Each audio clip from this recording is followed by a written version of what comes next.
On a stormy night in the WNBA, the referees released their official report from the Indiana Fever versus Connecticut Sun game, and instead of putting out the fire, they dumped gasoline on it. The report confirmed every suspicion fans had about officiating bias, and somehow made the controversy worse.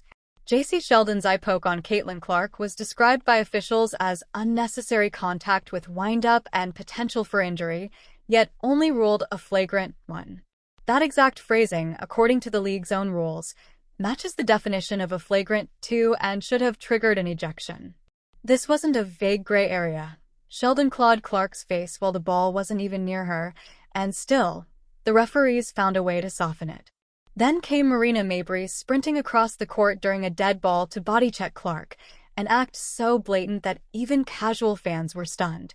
The league later upgraded that foul to a flagrant 2, but only after massive public outcry. During the game, the refs deemed it a technical foul, as if barreling into a player with no basketball purpose was just a minor infraction.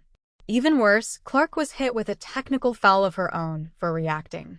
She was clawed, blindsided, and injured, and her response, holding her face and walking away, was apparently unsportsmanlike. Tina Charles also got a tech for walking toward Clark and pointing at her, while those who committed the actual assaults received lighter penalties. It wasn't just inconsistent, it was insulting. The one moment of clarity came when Sophie Cunningham retaliated against Sheldon with a flagrant 2 foul, grabbing her around the neck. That was appropriately called, but it also made clear how off the rest of the calls had been. The officials even admitted, in their own words, that they lost control of the game. They acknowledged that their failure to act earlier led to escalation. But instead of owning their mistakes, they shifted blame.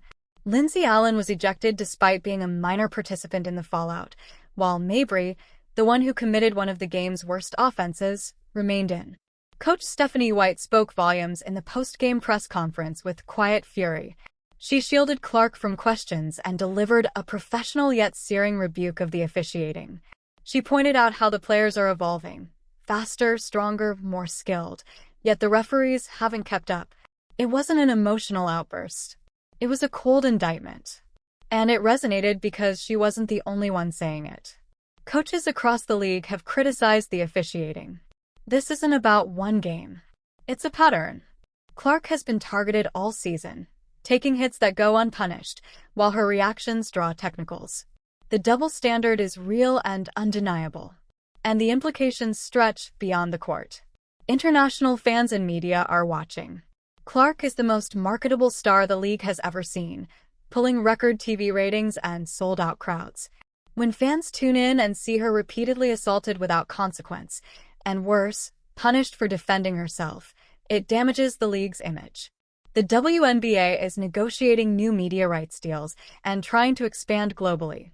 But when your own officials expose bias in writing, it undermines every effort at legitimacy. The business risk is massive. The danger to players is greater. If teams believe they can attack Clark without punishment, they will. And that puts the league's brightest star in jeopardy. All of it could have been avoided. If the refs had simply ejected Sheldon for the eye gouge, things might have calmed down. Instead, they allowed chaos to build. The referees failed to protect players, failed to apply rules evenly, and failed to maintain control. And now, in their official explanations, they've essentially confessed to it all while pretending they didn't. The report stands as a monument to incompetence, perhaps the most damning document in WNBA history. It confirmed fans' worst fears while insulting their intelligence. This wasn't just poor officiating. It was a systemic failure, one with long-term consequences for the league, the players, and its most valuable asset,